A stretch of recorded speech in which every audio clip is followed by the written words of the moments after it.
누가복음 12장 35절에서 40절. 자, 같이 읽어볼까요? 시작. 허리에 띠를 띠고 등불을 켜고 서 있으라. 너희는 마치 그 주인이 혼인 집에서 돌아와 문을 두드리면 곧 열어주려고 기다리는 사람과 같이되라. 주인이 와서 깨어 있는 것을 보면 그 종들은 복이 있으리로다. 내가 진실로 너희에게 이르노니 주인이 띠를 띠고 그 종들을 자리에 앉히고 나와 수종되리라.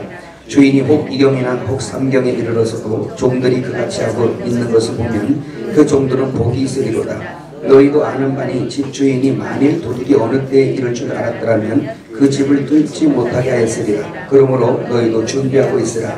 생각지 않은 때에 인자가 오리라 하시니라. 아멘.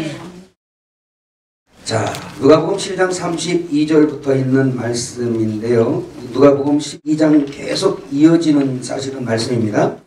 그렇다면 우리가 조금 전에 말씀을 들은 것처럼 주의 종들에게 말했죠. 첫째는 그 사두개인과 바리새인들이, 율법사들이 앞에 있었습니다. 유대교인들이죠. 그들이 있고 제자들이 있습니다. 그래서 사두개인의 누룩을 조심하라 라고 말씀하시고, 지난 시간에 들은 것처럼 사람의 의와 하나님의 의에 대해서 주님이 말씀하신 거예요.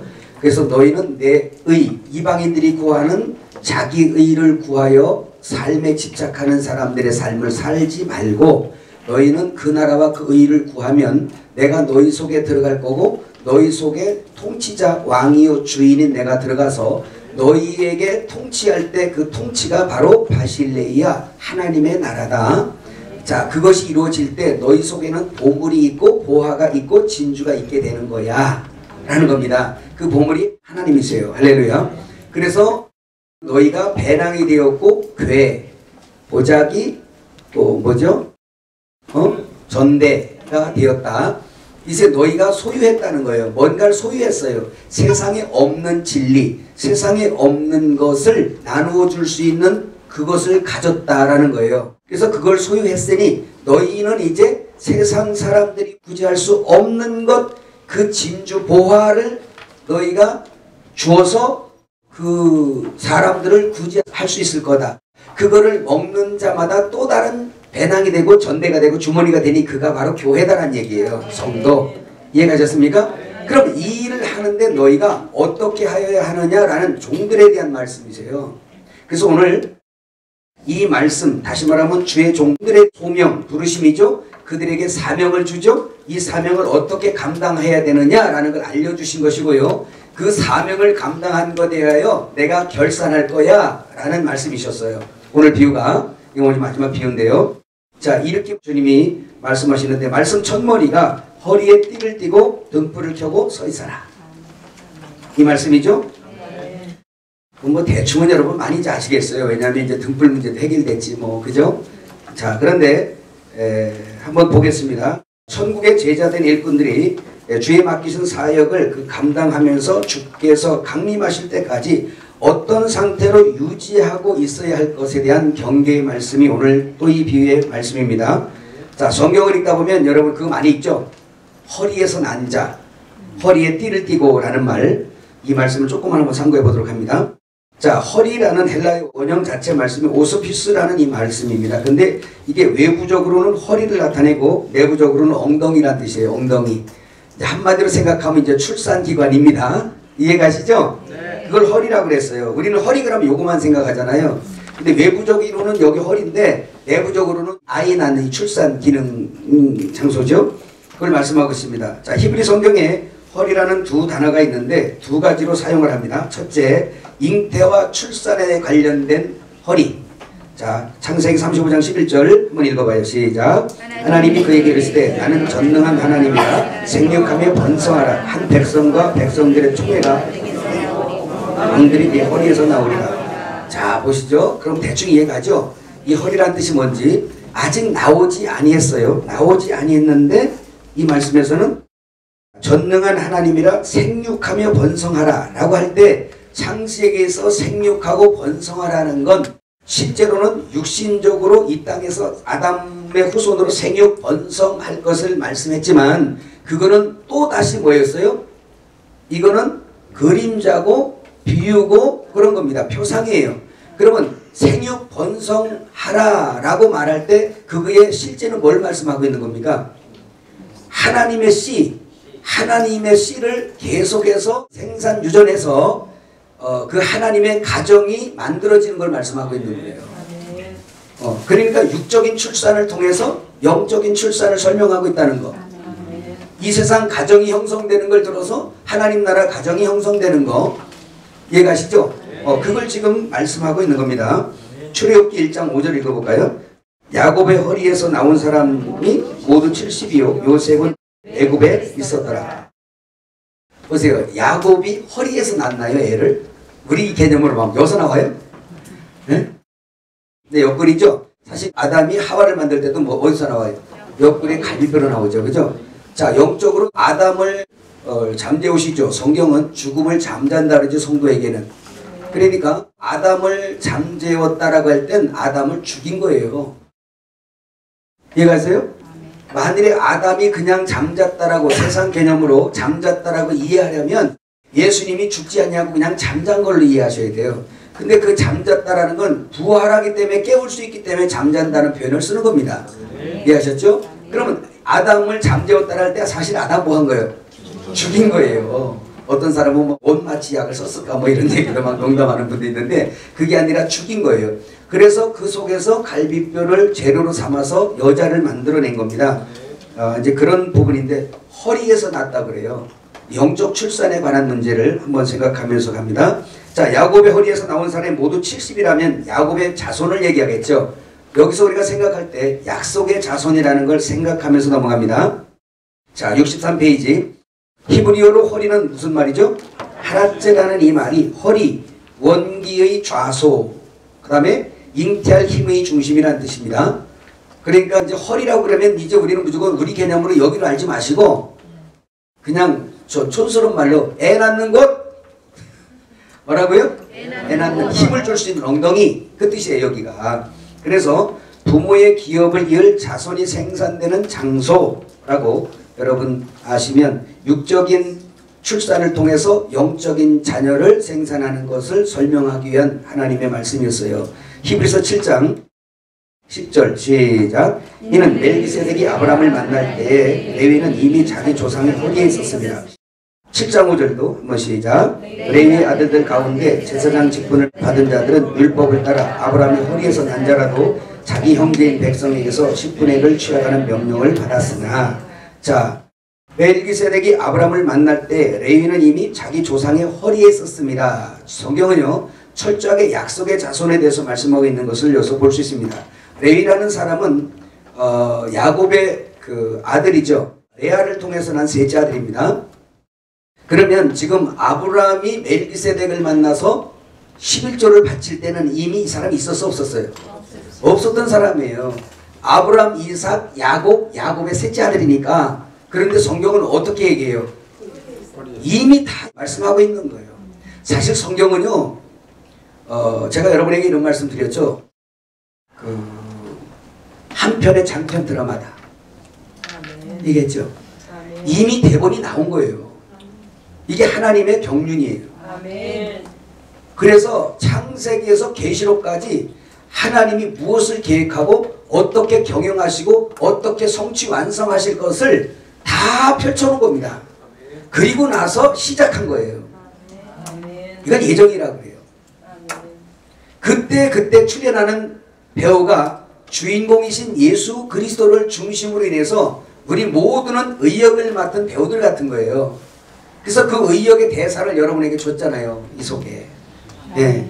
그리고 악역을 맡은 자들이 있어요. 오늘 우리는 주군이신 예수를 위해서 그분의 영광을 위해서 우리는 다 이 포진된 맡은 배역자들이죠. 이해하셨어요? 네. 근데 가끔 우리가 대사를 까먹어서 엉뚱한 원수가 하는 대사를 막 외우는 바람에 나쁜 놈 죽일 놈 막 이런 거 쓰잖아. 그죠? 저런 하면서 정제도 하고 판단하고 그거 우리 대사 아니거든요. 대본 잘 보세요. 찬송하는 게 우리가 할 일이고요. 감사 찬송하고 그리고 막 주군을 위해서 그냥 막 하고 막 전도하고 애 낳고 이러는 거 있잖아요. 그거 하는 게 우리 배역이거든요. 그거 이미 그거 출연료 다 줬어요. 여러분 싹을 이미 받았고 요한복음 4장이라 영생을 이루는 싹을 이미 받아버렸잖아요. 보호는. 그런데 그거 잘 감당하면 출연료 오셔서 또 준대. 이런 복된 자들 같으면 시작. 옆 사람의 시작. 아니 바로도 내 종이고 모세도 내 종인데 만일에 바로 쪽으로 삼아서 우리를 악역을 맡겨서 어쩔 뻔했어요.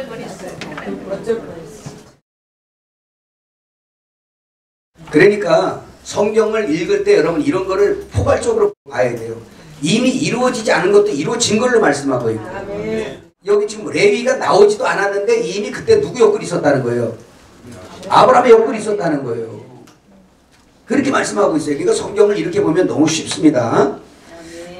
자, 그래서 그걸로 보면 영적인 약속을 따라서 계속 나오다가 누가 나와? 최종적으로 예수님이 나오죠. 그래서 예수님의 옆구리 살과 피로 만들어진 게 누구죠? 우리예요. 그러면 레위 사건을 통해서 우리는 뭘 말씀할 수 있냐면 내가 믿지 않았을 때도 이미 나는 예수님 옆구리에 있었던 자네. 신난다. 내가 믿지 않았을 때도 누구 옆구리에 있었다? 예수님 옆구리에 있었다. 이미 내 옆구리로부터 난 자들도 있거든요. 그래서 성도와 제자들은 다 그 옆구리에 일단 출산할 수 있는 진리의 생명을 소유한 자들이에요. 잉태한 사람들이에요. 아멘. 출산을 많이 하시기 바랍니다. 그 영적인 태가 건강해야 돼요. 그래서 아직도 이 옆구리 안에 있는 자가 있을 거예요. 가서 이제 전도하다 보면 나오겠죠. 그죠? 출산이 될 겁니다. 그래서 옆구리, 허리라는 말을 할 때 진리로 말미암아 생명을 출산할 수 있는 원기의 좌소 바로 그 곳. 여기까지 이해가셨어요? 네, 그것을 지금 말씀하고 있습니다. 두 번째는 진리에 대한 사역의 동력적 방면의 허리라는 말씀을 또 쓰는 데가 있어요. 그래서 히브리어로 허리를 모텐이라고 씁니다. 아까 지금 하나째라는 것은 생명 출산에 같은 이런 거. 그 다음에 사역적이고 동력적, 사역의 동력적 방면으로 쓸 때는 모텐이라는 말을 써요. 이 말이 또 무슨 말이에요? 허리, 엉덩이라는 또 뜻입니다. 근데 허리에 띠를 띠고 묶어 나간다 뭐 이런 거 할 때 다 모텐을 쓰는데 열왕기상 18장 46절 한번 읽어볼까요? 시작. 여호와의 능력이 엘리야에게 임하매 그가 허리를 동이고 이스라엘로 들어가는 곳까지 아합 앞에서 달려갔더라. 그 허리를 동이고 할 때 허리를 모텐이라고 썼습니다. 열왕기 4장 29절 엘리사가 게하시에게 이르되 네 허리를 묶고 내 지팡이를 손에 들고 가라. 사람을 만나거든 인사하지 말며 사람이 내게 인사할지라도 대답하지 말고 내 지팡이를 그 아이 얼굴에 놓으라 하는지라. 다 어서 사역이고 능력적인 역사를 지금 말씀하고 있죠. 그죠? 자, 그리고 마가복음 1장 6절도 한번 읽어봐요. 신약으로 와서 시작. 요한은 낙타털 옷을 입고 허리에 가죽띠를 띠고 메뚜기와 속청을 먹더라. 자, 엘리야의 영으로 온 세례 요한이 엘리야의 행색을 그대로 합니다. 세례 요한이 엘리야의 육신적인 모형을 그대로 했어요. 그 열왕기상에 나오죠. 그래서 이것은 바로 뭐냐면 사역, 하나님의 능력에 관한 부분입니다. 이해가시죠? 자, 분리됐어요. 출산의 부분과 그 다음에 사역적인 허리, 똑같은 허리를 쓸 때 그래 쓴다라는 겁니다. 자, 진리의 허리띠를 띠고 에베소 6장 14절 시작. 그런즉 서서 진리로 너희 허리띠를 띠고 의의 옥신경을 붙이고. 여기 보니까 분명하게 나오는데 허리띠는 허리띠인데 무슨 허리띠? 진리의 허리띠라는 겁니다. 이것도 사역적인 역사죠. 그래서 헬라어로 아까 우리 말한 것처럼 허리는 오스비스라는 이 한 단어를 써서 사역적 방면, 출산의 방면 다 사용하고 있어요. 히브리서에서 아까 그것은 출산의 방면입니다. 그렇죠? 그 다음에 에베소 6장 14절 여기에서 허리는 뭐예요? 이거는 사역적인 말씀이에요. 그 두 가지를 쓰는데 같이 쓴다. 진리의 허리띠를 띠고라고 할 때 페리존님이 허리띠로 옷을 고정하다라는 그런 의미가 있습니다. 자, 이것을 두 가지로 제가 한번 생각해 봤는데 육신적으로 이해를 할 때 여러분 여기 팔레스타인 지역의 옷을 영화로 가끔 봤죠? 그 사람 어떻게 입어요? 우리처럼 이렇게 입으면 그 사람들 그래도 우리보다 편할 것 같아. 그 사람들이 통으로 탁 입으면 좋잖아. 그렇게 입는 거예요. 그렇게 옷을 많이 입고 다닙니다. 그런데 이 사람들이 그렇게 통으로 짠 옷으로 그냥 이렇게 걸어갈 때 같은 경우는 괜찮지만 뭔가 일을 할 때는 불편하겠죠. 구부리기만 해도 이렇게 나올 것이고, 그래서 그 사람들에게 뭘 하라는 거예요? 일할 때 허리띠를 띠라는 거예요. 그래서 자기들의 사역을 할 때 불편함 없이 하라라는 이런 것으로 이제 허리띠를 띠는데, 영적으로는 그거 한번 읽어봐요. 영적으로 시작. 진리를 소유한 사람이 진리의 행위를 입습니다. 의의 옷입니다. 그 행위를 더럽히지 말고 진리를 순종하여 자신을 겸손과 절제로 단장하라는 의미가 됩니다. 베드로전서 5장 5절에 그래서 이것을 동의라는 거예요. 동의라. 뭘로? 진리로 동의라. 근데 뭐냐? 그 진리를 동의라는 것은 첫째는 옷이죠. 그게 무슨 옷이에요? 의의 옷이죠. 이것이 또 요한계시록 그 19장 8절에 세마포 얘기 아시나요? 자, 그러면 그 세마포에 보석이 박히고 막 이러는 거. 그 세마포가 예비되는 게 뭐냐? 성도들의 옳은 행실로 나오죠. 그 성도들의 옳은 행실이라면 성도 속에 진리이신 그리스도가 있어서 우리가 그를 머리로 순종했더니 우리를 통하여 그분이 나타남이에요. 그 나타남의 열매 착한 행실을 의의 옷이란 말이죠. 근데 이런 옷이 더럽혀지지 않도록 하고 그 진리를 순종하여서 자신을 겸손하고 절제 있게 하라는 거예요. 이 사역자들이, 주의 일꾼들이. 그래 허리를 진리로 동이라는 거예요. 여기까지 이해가셨죠? 그 다음에 이 허리띠를 띠고 뭐라 하래요? 등불을 켜고 서 있으래요. 앉아있지 말고 서 있으라고 말씀합니다. 자, 이 말씀은 뭐 많이 안 해도 될 것 같은데, 자, 등불을 켜고 서 있으라. 자, 등불은 우리가 어제 했죠? 그래서 등은 말씀이고 불은 뭐예요? 성령의 나타남이십니다. 그러면 등불인데, 자, 여기 볼까요? 디모데전서 4장 5절을 여러분 한번 읽어보세요. 시작. 말씀과 기도로 거룩하여. 아, 이건 못 외우시는구나. 말씀과 기도로 거룩하여. 하나님의 모든 말씀과 기도로 거룩하여 지내라. 그러면 여기 보세요. 이런 겁니다. 등불을 켜고 서 있으라. 이 말씀이, 자, 등 뭐였어요? 말씀이었죠. 그 다음에 불은 뭐와 관계 있어요? 기도하는 자에게 구하는 자에게 뭘 주지 않겠느냐? 성령을 주지 않겠냐 그랬지. 그러니까 뭐예요? 불. 그 다음에 이거는 뭐예요? 기도. 하나님의 말씀과 기도로 뭐해지니라? 거룩하여 지니라. 그 새 예루살렘의 도성이 무슨 도성? 거룩한 성 예루살렘이에요. 결국 이 말씀을 정리하면 어떤 말씀이냐면, 진리로 말미암아 하나님의 가정의 구성원이 되도록 그 성도를 모으는 일, 전도하는 일에 네가 진리로 여기에 항상 예비할 것이며, 그리고 이것을 전하기까지 능력을 구비하라는 거예요. 근데 그 능력이 무슨 뭐 나타남에 막 그런 것만 얘기하는 게 아니라 거룩한 행실과 겸손과 절제로 허리를 동이라는 거예요. 무슨 얘기 아시죠? 그래서 너를 보고 많은 사람들이 그 빛을 보고 너에게 찾아올 수 있도록 하라는 거예요. 여기까지 이해가셨으면 하면.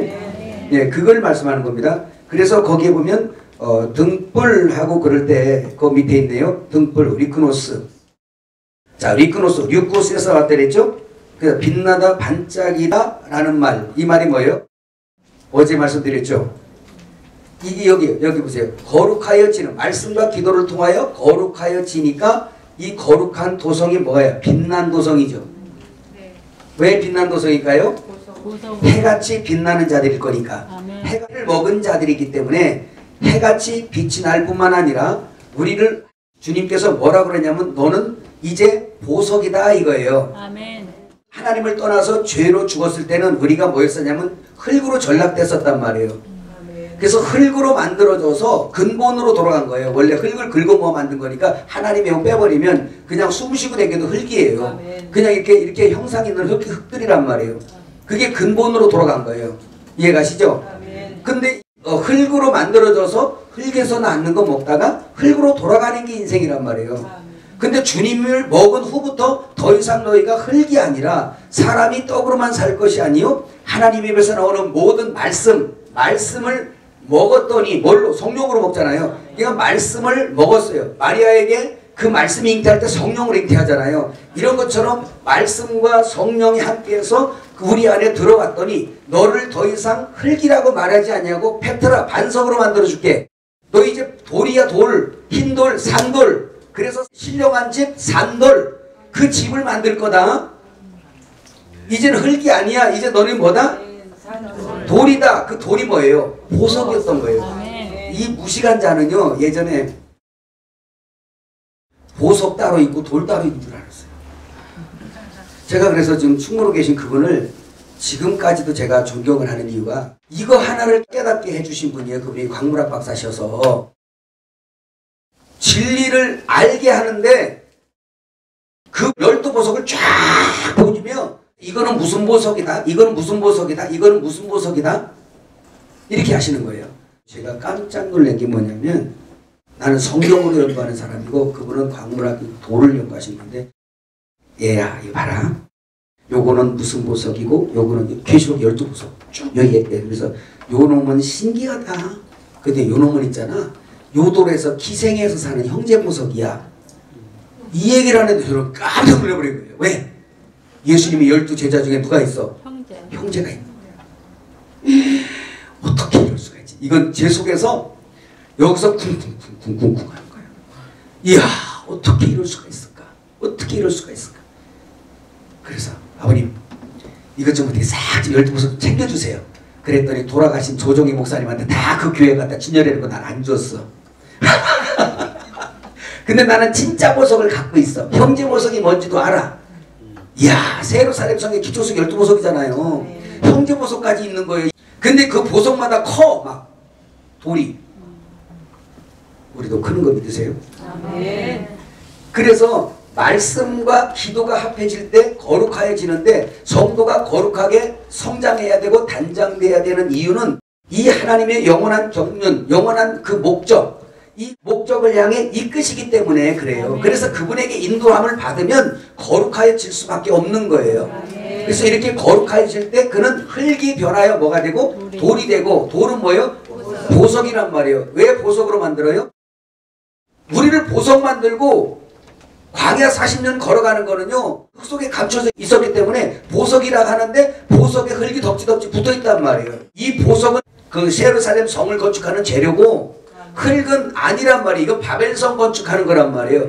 그 보석은 진리의 말씀이고 여기에 흙은 뱀의 먹이 즉 사람의 육신의 소욕을 말하고 있어요. 자기 의 같은 거 이해가시죠? 그 뱀의 먹이에요. 그러니까 내가 육신의 소욕을 벗지 못하고 십자가에 못 박히는 이런 것들이 믿음으로 고백이 안 되면 항상 뱀에게 미혹받을 준비하고 있는 사람들이에요. 언제라도 노출되어 있어요. 언제라도 선악 앞에 놓여진 사람으로 우리가 노출되어 있는 상태란 말이에요. 그게 이해가셨어요? 그래서 주님은 끝까지 우리에게 원하는 게 뭐냐? 깨어있으라는 거지. 그리고 서 있어라. 자, 그래서 거룩하여진다, 거룩한 도성이다, 빛나다, 휴코스, 반짝반짝 빛난다. 그래서 그 성이 빛나다. 이해가셨죠? 여러분 그래서 전에 그 한 얘기 기억납니까? 노아 홍수 때의 약속. 무슨 약속? 무지개 약속. 무지개 약속. 그거 한번 세상을 정리하시고 나서 하나님께서 다시는 물로 심판을 하지 아니라고 무지개를 쫙 둘러주셨어요. 그 무지개가 몇 가지 색깔이에요? 7가지. 시작. 빨간 노초 파남보. 그러면 그 빨주 노초 파남보 색깔 사이사이에서 합쳐져서 발산되는 빛이 몇 가지인지 아세요? 예? 그걸 몰라요? 5가지. 어? 5가지인가요? 아니 빨주 노초 파남보 그 사이사이에 빨간 거하고 주황색인가요? 그 사이에서 발산되는 빛 이런 것들이 다 몇 개? 5개. 5개? 엄청 많다는데요. 5개. 제가 알려드릴까요? 답은 저도 모르는.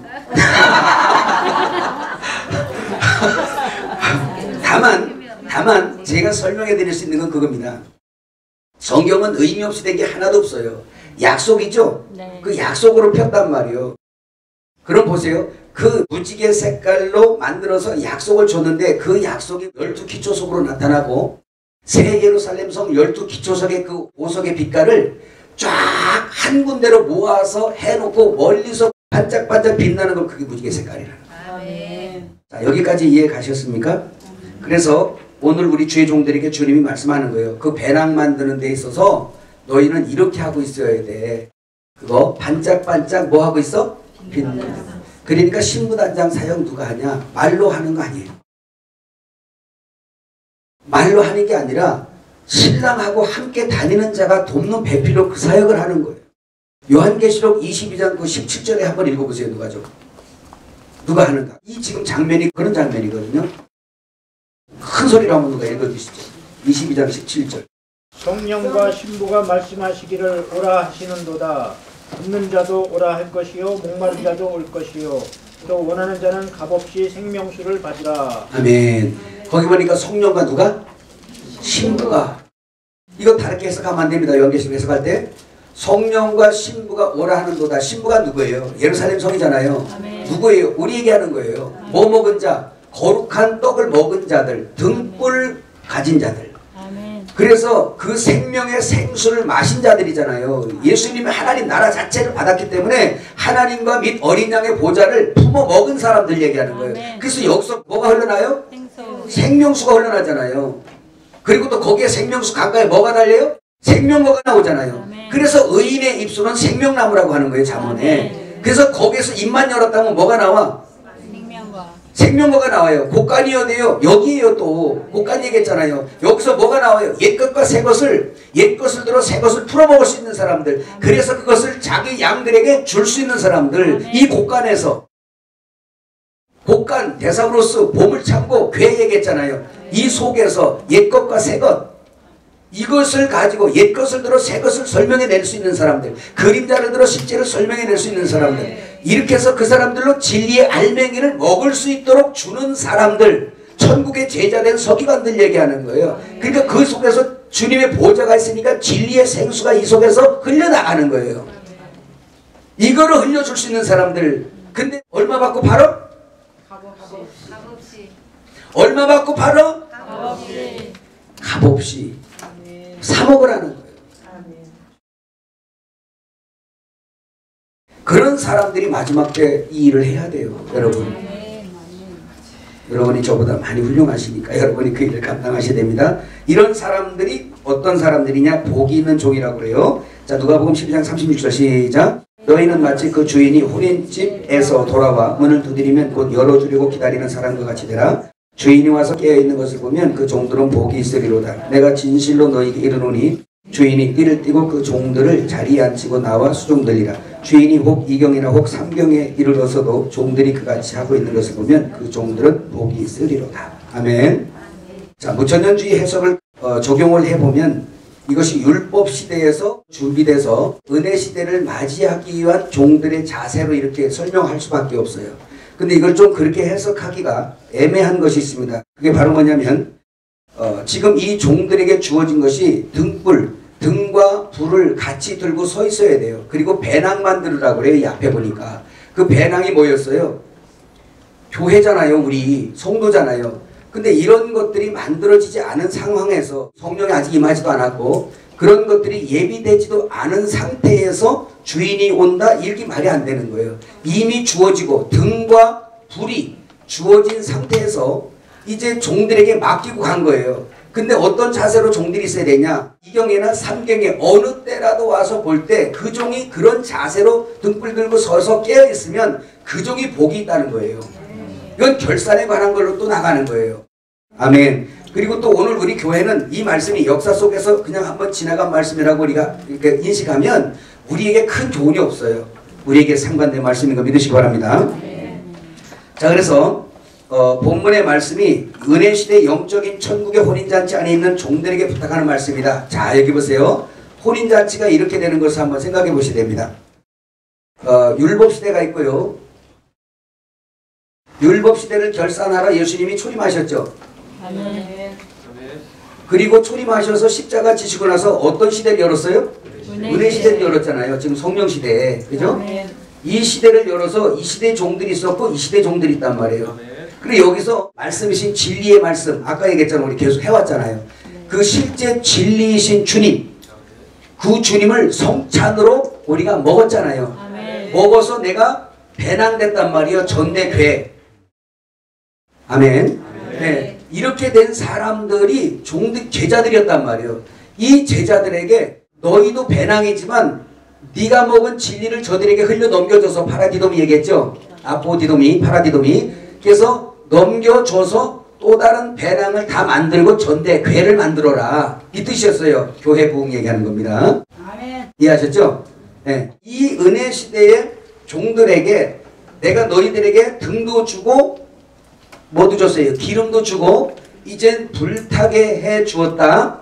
너희가 이제 내가 언제 와서 봐도 너희는 그렇게 해야 된다. 또 진행형입니다.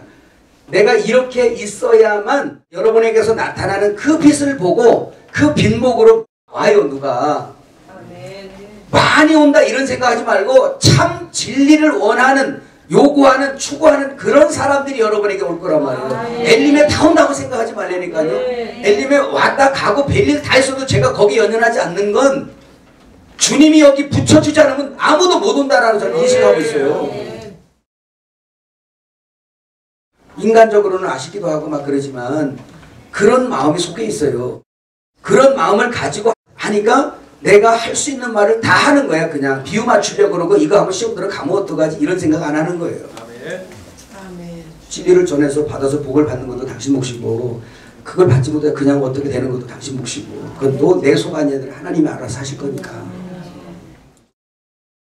그래야 이 마지막 때에 사역한단 말이에요. 그래서 은혜시대 이 종이 그렇게 반짝반짝 하고 있어요. 진리를 먹고 진리로 반짝반짝하고 입 열으면 그것이 나가고 생수가 나가고 진리의 말씀이 나가고 아멘. 그 예수 그리스도의 어떠함이 나가야 돼요.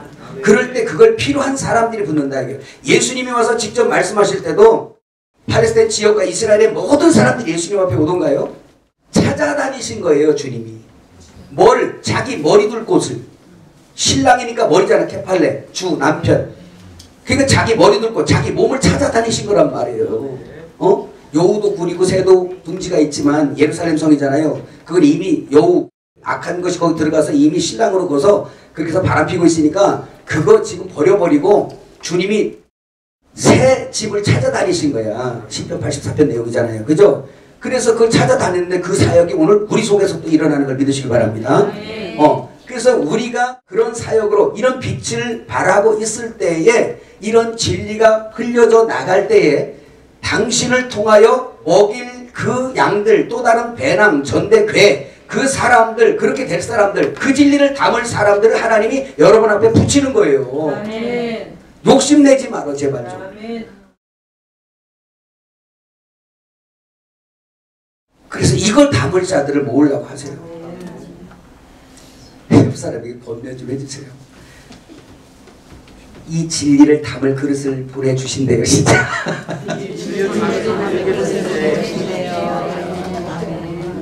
그러면 율법시대를 초림 예수님이 오셔서 결산하셨죠?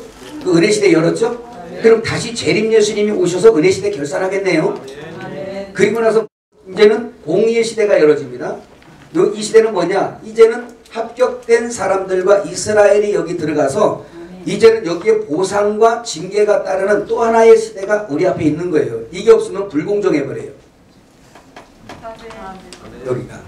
그래서 여기가 또 뭐냐? 여기가 또 혼인잔치집이에요. 자, 잘 들으세요. 혼인잔치 그러니까 아이고 뭐 한 번 하지. 그게 아니라 성경은 혼인을 갖다 뭘 갖고 혼인이라 그러면 한 몸 되는 거거든요. 그러면 영적으로 주님이 지금 우리에게 은밀한 천국을 주시기 위해서 우리 속에 오셔서 영안에서 지금 하나가 되었죠. 결혼이 되어진 거예요. 그래서 그 혼인잔치가 언제 시작됐냐? 마태복음 22장 1절에서 14절에 나오는 그 혼인잔치 있죠. 그 혼인잔치는 천년왕국 우리 앞에 있는 혼인잔치 얘기하는 게 아니에요. 그건 이미 주님이 오셔서 살진 송아지로 잡았어요. 십자가에서 잡혔단 말이에요. 그래서 그 살과 피 혼인잔치의 음식이 우리에게 이미 제공된 겁니다. 혼인은 뭐냐? 그분을 먹은 거예요. 그분과 연합을 결혼이라 그래요. 자, 여기 보세요. 그분을 믿어서 내 안에 모신 거, 그걸 뭐라 그래? 결혼이라 그래요. 혼인이라 그래요. 그럼 혼인잔치는 뭐예요?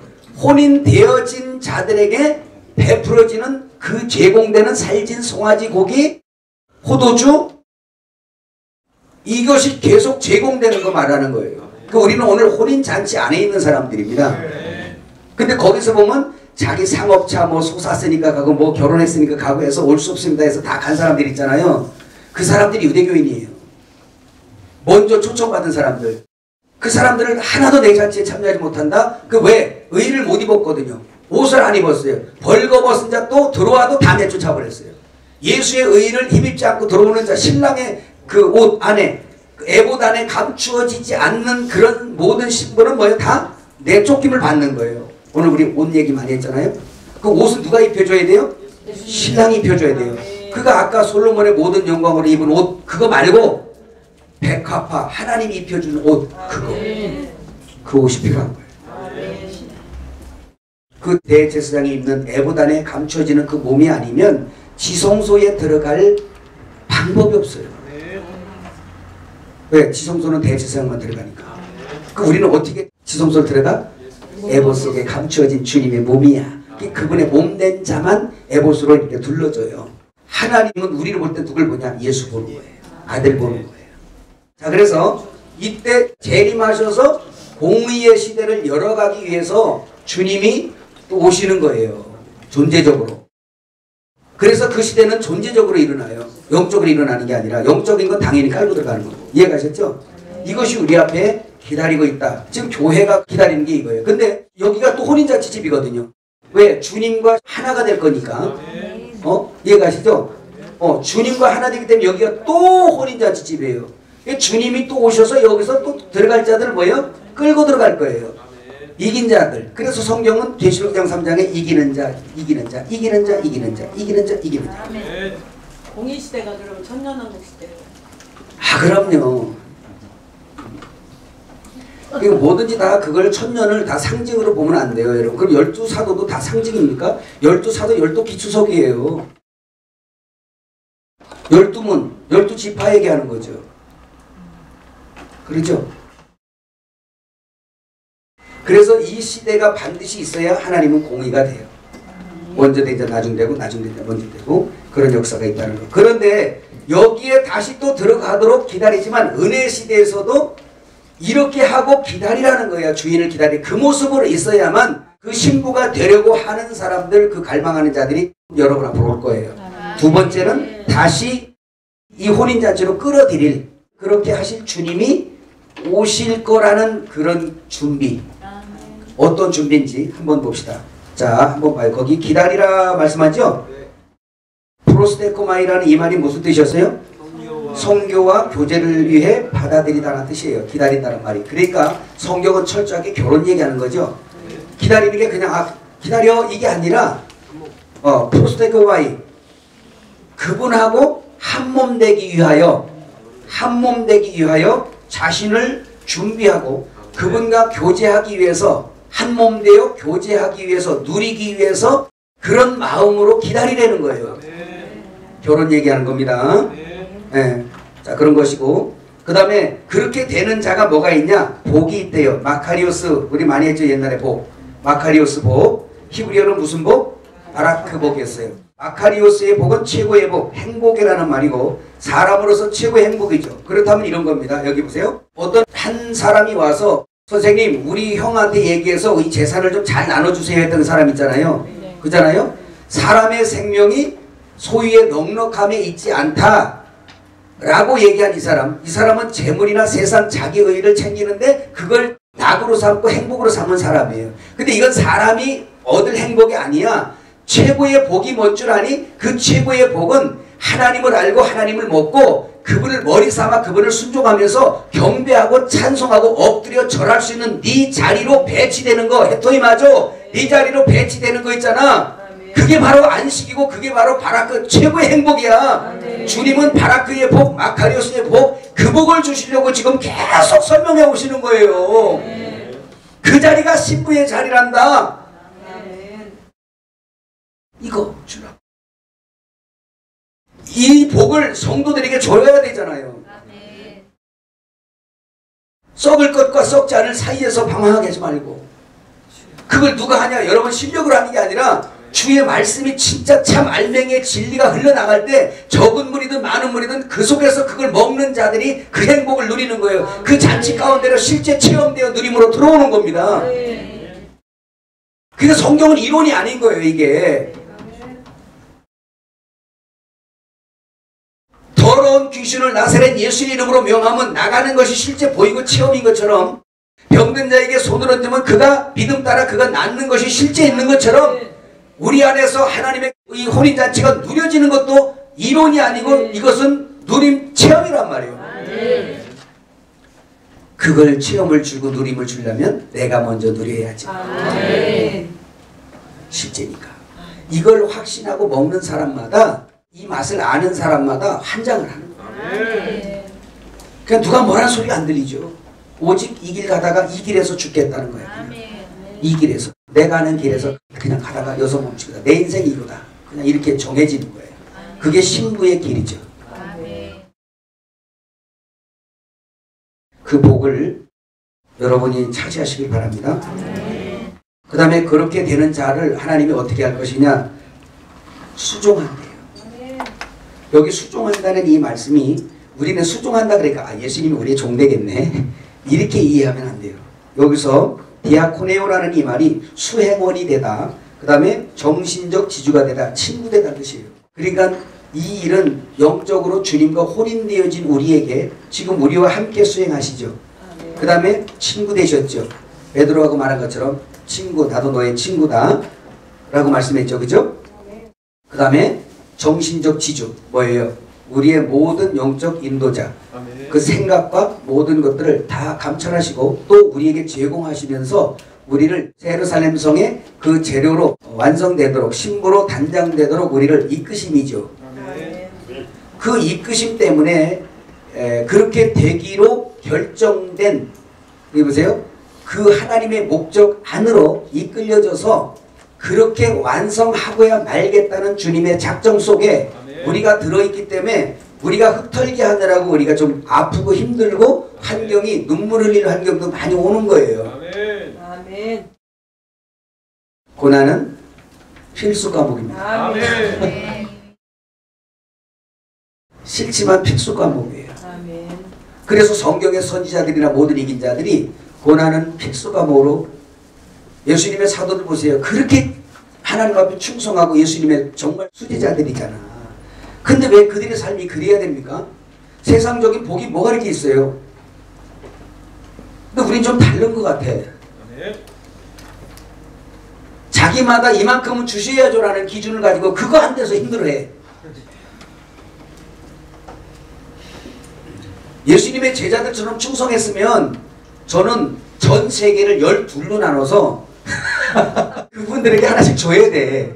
최소한 다른 별들 하나씩은 안 주더라도 우리 지구 안에서 저기 저 북아메리카는 야 베드로 네가 가져라. 저 남아메리카 네가 가져라. 뭐 이 정도는 해야 되는 거 아니에요? 주기는커녕 부인이 있는데도 집에 갈 시간도 없어요. 자녀들 챙길 시간도 없어요. 그저 그 예수님 만난 것이 세상적으로 보면 동네에서, 제가 예수 안 믿다가 예수 믿으니까 우리 어머니가 얼마나 핍박받았나 거예요. 자기들 일하면서 막걸리 먹어서 하는 얘기는 그 얘기예요.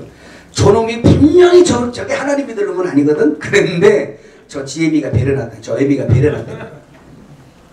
그 세상적으로 보면 망한 거지. 잘 나가다가 다 꺾어져 가지고 이상한 길 가니까 자기들 보는 시각에서.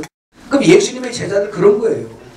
그러지 않겠어요? 네. 그러면 동네에서 저 집안은 예수 믿어 저 양반 만나서 망했다 이런 거 아닙니까? 네. 그런데 그것이 잠시 갔다 올 줄 알았더니 그게 아니라 죽을 때까지가 쫓아가다 결국 죽네 그냥. 아멘. 우리는 우리의 믿음의 본을 보이신 그런 기초속되는 그들의 삶을 보고 하나님이 그렇게 대우하신 것을 보고도 우리는 알량하게도 이 썩을 육신 위해서 뭔가를 챙기려는 게 끊임없이 이게 솟아나. 있겠지. 그들도 있었을 거야 아마. 근데 아마 성령이 그것을 덮어버린 것 같아. 아멘. 우리 성령 충만합시다. 아멘. 성령 충만합시다. 아멘. 졸지 맙시다.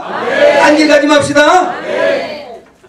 그럴 때 주님께서 정신적 지주가 되주시겠다는 거예요. 너희 인도자 되주겠다는 겁니다. 자, 우리 이것도 하고 마쳐야 되겠네요. 자, 누가복음 12장 39절 40절 시작. 너희도 아는 바니 집주인이 만일 도둑이 어느 때에 이럴 줄 알았다면 그 집을 뚫지 못하게 했으리라. 그러므로 너희도 준비하고 있으라. 생각지 않은 때에 인자가 오리라 하시니라.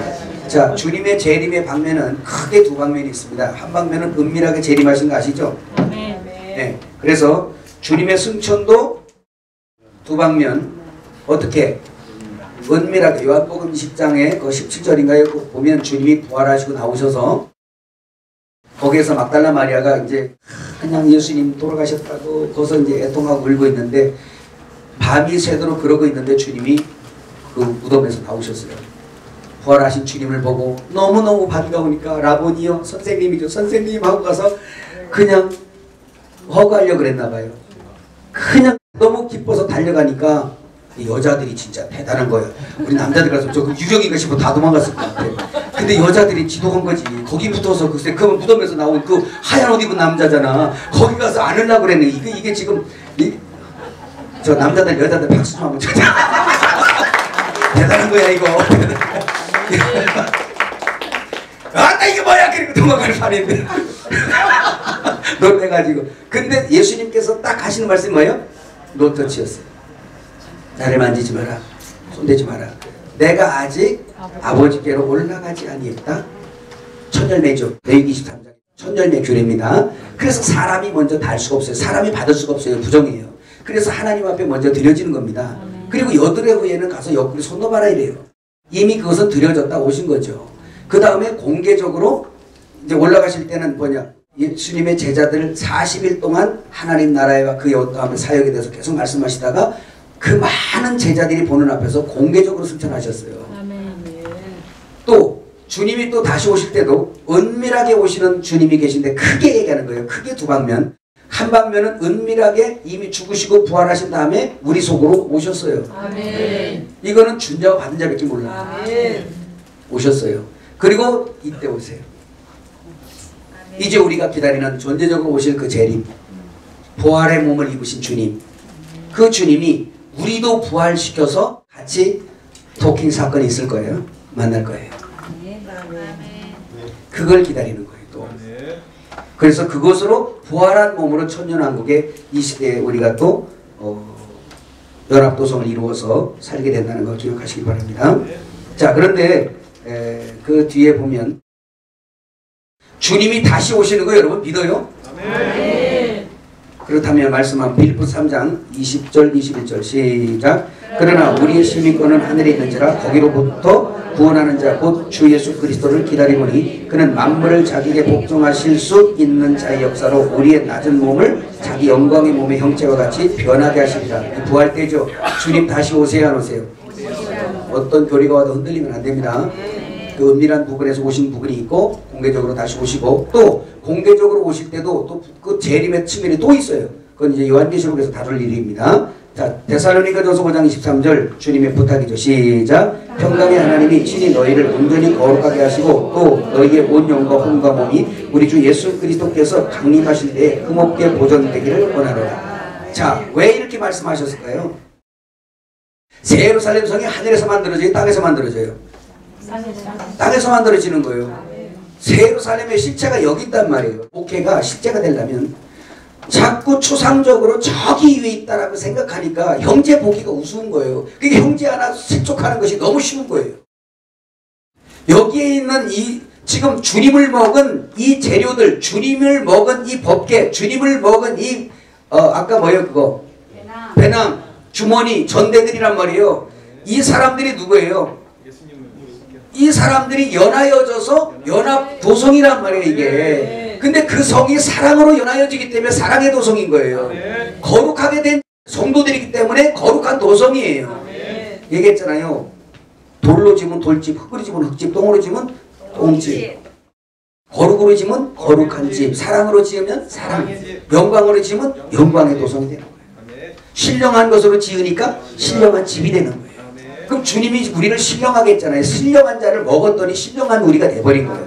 그래서 이 신령한 건축 재료가 하나 갖고 집이 완성되는 것이 아니라 건물마다 옆 사람에게 시작. 건물마다 서로 연결하여 하나님이 거하실 처소로 지어져 가고.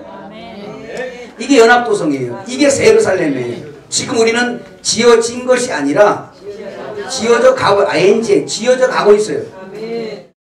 그래서 계속 우리가 말씀과 기도에 참여할 필요가 있다는 걸 믿으시길 바랍니다. 자, 마태복음 25장 13절 한번 읽어보세요. 시작. 그런즉 깨어있으라 너희는 그날과 그때를 알지 못하느니라. 그 다음에 그때 마태복음 24장 11절에 14절 시작. 거짓 선지자가 많이 일어나 많은 사람을 미혹하게 했으며 불법의 송함으로 많은 사람의 사랑이 식어지리라. 그러나 끝까지 견디는 자는 구원을 얻으리라. 이 천국 복음이 모든 민족에게 증언되기 위하여 온 세상에 전파되리니 그제야 끝이 오리라. 그러니까 여기에 반드시 시대적인 어떤 의미가 나오죠. 그래서 세대주의를 막 뭐라 그러면 안 돼요, 여러분. 여러분이 진리를 이제 좀 알고 나면 우리가 모를 때 지식의 수준에만 머물러 교리의 수준에만 머물러 있을 때는 세대주의는 나쁜 것, 무천년주의는 나쁜 것입니까? 전천년주의는 좋은 거예요? 여러분 이런 거 갖고 너무 그러지 마세요. 전천년 교리가 나오는 것도 성경에 있기 때문에 나오고요. 무천년 교리가 나오는 것도 성경에 있기 때문에 나와요. 그러나 그것을 이것을 분석하고 이것을 잘 배열이 다 되고 나면 성경에 다 있어서 나왔구나라는 걸 알아요.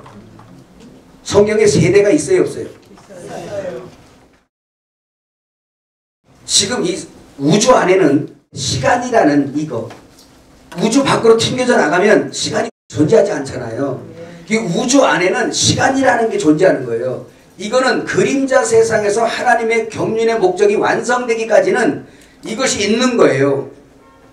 마찬가지로 우리가 지식과 교리 안에 머물러 있으면 시간의 지배 속에서 성경을 해석하려고 그래요. 근데 우리가 그 사이를 넘어서 사랑의 단계로 넘어가 버리면 마치 우리의 영혼이 우주 밖으로 튕겨져 나가는, 시간 밖으로 튕겨져 나가는 영혼을 사는 사람들 같단 말이지. 이해가셨어요? 그러니까 하나님의 시각에서 바라볼 수 있는 거예요, 이게. 근데 그렇지 않으면 시간을 쪼개고, 그래서 야 이걸 다 쪼개, 우리가 과정 중에 필요한 부분입니다. 이것이. 그러나 우리 하나님께서 완성하게 될 때는 이 시간이라는 이 밖으로 튀겨져 나가겠죠. 시간이라는 거 의미 없어요. 그러나 시간이 존재하는 건 우주 안에서 존재한단 말이에요. 이거는 뭐냐, 하나님의 이거 시계 에이지, 이 시대가 있는 거예요. 이 시대가 있으니까 이 시대가 있고, 이 시대가 있으니까 이 시대가 있고, 또 주님이 가시더니 오신다는 때가 있고. 다만 세대주의 그러면 그 세대주의로 요것만 다 나누어 버리니까, 나누어 버리고 이것도 이제 100% 맞게 뭐 다 해먹으면 좋겠어요. 또 그거 아닌 것도 많거든요. 근데 이런 것들이 다 생명을 주는 건 아니라는 걸 아셔야 돼요. 여러분이 무천년주의가 될 수도 있고, 전천년주의가 될 수도 있고, 후천년주의가 될 수도 있어요. 거기에 매여서 사람 가르지 마세요. 그거 차라리 안 가르고 사람 얻는 게 좋습니다. 이해가셨어요? 하나님의 도성은 교리에 있는 게 아니에요. 그 지식에 있는 것도 아니에요. 율법에 있는 게 아니란 말이에요, 그게. 그러니까 인간이 나누는 거죠. 그러나 그것이 다 뭐냐, 과정이란 말이에요, 과정. 그런데 그 과정 안에 머물면 안 돼. 율법도 과정이죠. 몽학선생으로서 초등교사잖아요. 그 은혜로 율법 안에 있다가 은혜로 패스돼야 돼. 넘어가야 돼. 그쪽으로 넘기는 거예요. 그리로 가는 통로란 말이에요. 그럼 지식과 교리도 필요하죠.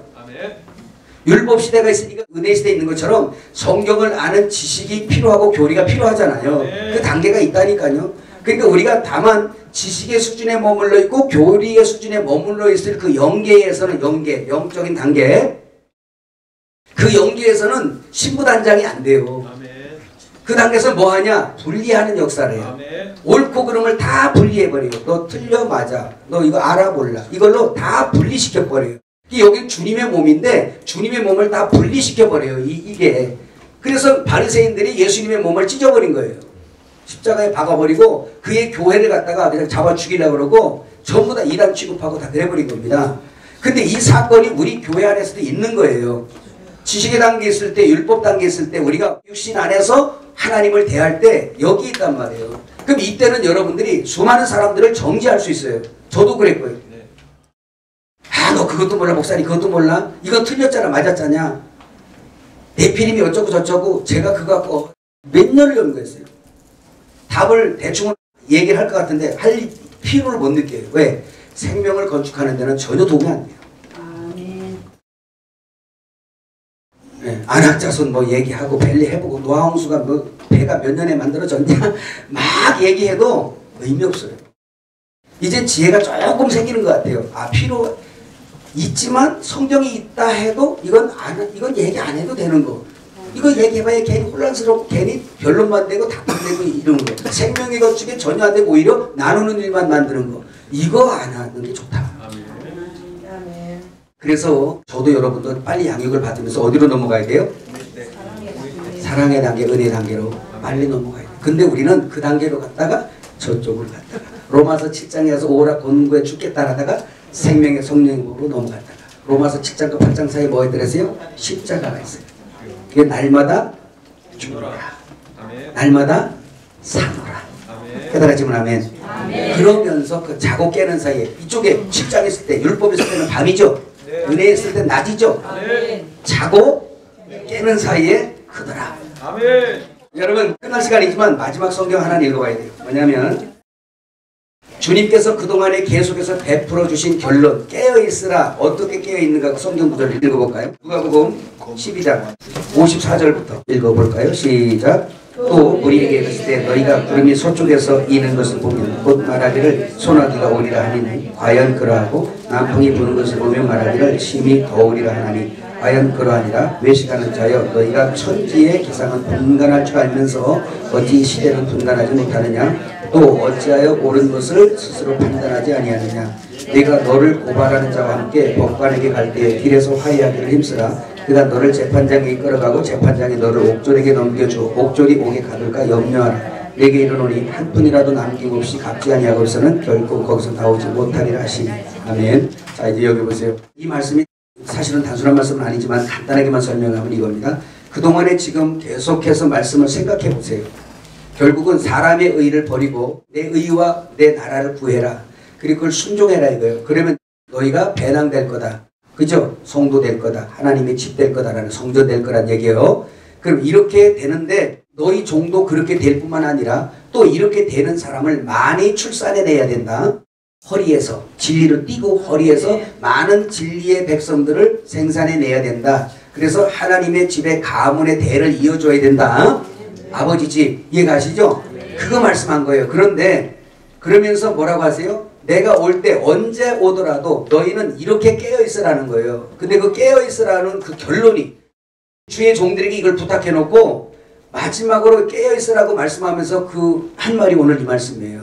그럼 이 말씀이 뭘까요? 너희가 길에 있을 때 길이 어딥니까? 지금 우리가 살고 있는 인생 내 인생이 시간 없는 시간 밖에서 시간 안으로 출입을 해 들어와 가지고 시간 밖으로 튕겨져 나갈 때까지 이해가셨어요? 그때까지 길에 있을 동안에 나그네로 여행을 하잖아요. 여행을 할 때 우리가 깨어있는 방법 하나가 뭐냐면 기도해야 되는 거 아까 얘기 말씀드렸고 너희가 고발하는 자 길에 있을 때 고발하는 자와 함께 뭐하래요? 화해하라 그러잖아요. 화해를 해야 돼요. 그러니까 이렇게 말하니까 아 예수님과 화해해야 되는구나 이렇게 말하면 맞는 것 같지만 약간 빗나갔어요. 그래서 어떤 사람들이 이제 보니까 그렇게 설교를 많이 해놨더라고요. 그런데 여기서 보면 내가 너를 고발하는 자와 함께 법관에게 갈 때 길에서 화해하기를 힘쓰라. 그가 너를 재판장에 끌어가고 재판장이 너를 옥졸에게 넘겨주고 옥졸이 옥에 가둘까 염려하라. 그러면서 한 푼이라도 갚지 않으면 다 결단코서 못 나온다 이렇게 말씀하고 있어요. 그럼 여기에서 그 하나님이 재판관이 되겠죠. 그죠? 그런데 여기에서 고발하는 자가 있어요. 이 고발하는 자가 예수님이라고 말하는데 예수님 아닙니다. 요한복음 5장 45절 한 번만 읽어볼까요? 마지막 구절입니다. 그게 요한복음 5장 45절 같이 읽어봐요. 시작. 내가 너희를 아버지께 고발할까 생각하지 말라. 너희를 고발하는 이가 있으니 곧 너희가 바란 자보다 모세. 자 고발자가 누구예요? 모세. 모세가 고발한다는 말은 뭐가 하는 거예요? 율법이 하는 거예요. 그렇죠? 모세가 고발한다 그러면 모세가 지금까지 살아있어요? 모세가 아니라 뭐예요? 율법이 우리를 고발하고 있다는 거예요. 그러면 그 이외 구절 한번 볼까요? 43절부터 시작. 나는 내 아버지 이름으로 왔으면 너희가 영접지 아니하나 만일 다른 사람이 자기 이름으로 오면 영접하리라. 너희가 서로 영광을 취하고 유일하신 하나님께로부터 오는 영광을 구하지 아니하니 어찌 나를 믿을 수 있느냐. 자 보세요. 오늘 하루 종일 얘기한 거. 나의 의를 챙기면서 자기 영광을 구하는 자가 하나님의 영광을 구할 수 없다는 거예요. 그러니까 주님이 이걸 알고 계신 겁니다. 지금. 그죠? 그러니까 서로 영광을 취하고 유일하신 하나님께로부터 오는 영광 예수님이잖아요. 그 예수의 영광을 구하지 않는 나를 믿지 않는 이런 뜻입니다. 그렇게 하는데 어떻게 너희가 나를 믿을 수 있니? 라고 묻는 거예요. 사실은 우리의 자아 파쇄라는 말 있잖아요. 이게 십자가예요. 아멘. 말씀을 받고 환경을 통해서 나를 부인하는 역사. 아멘. 그러면 모세가 고발하는데 모세는 율법으로 고발하잖아. 그죠? 아멘. 그럼 율법과 화해하래요. 율법과 화해돼야 안 돼요? 안 돼요. 율법과 화해하려면 여러분 우리가 마음과 뜻과 정성과 힘과 목숨을 다해서 율법을 지켜줘야 돼요. 그러면 화해가 돼요. 율법은 10,000가지 중에 한 가지만 못 지켜도 화해가 안 됩니다. 그냥 죽여버려요. 그냥 율법이. 화해가 돼야 안 돼? 안 되니까 여기서 이 화해를 이루기 위해서 우리는 그걸 완성하신, 율법을 완성하시는 예수라는 제물을 앞세워 가는 거예요. 이 아벨이 그 예수를 표상하는 양을 가지고 제물을 앞세워서 여호와 앞에 가듯이, 하나님 앞에 가듯이. 그래서 그 예수님을 받아야만, 예수님을 먹고 마시고 받아야만 율법과 화해가 되는 거예요. 아멘. 그럴 때 아버지께서, 재판관 아버지께서, 그래, 그게 바로 천국의 완성이 이루어지는 거. 깨어있는 게 뭐냐? 율법을 벗는 거예요. 벗고 그리스도 안에서 그가 왕되고 그가 우리의 신랑되고 그분을 순종하고 그의 통치를 받으며 하나님의 평강의 도성이 내 안에서 이루어지고 그 나라가 이루어지는 거. 이게 실제 천국이고 하늘이에요.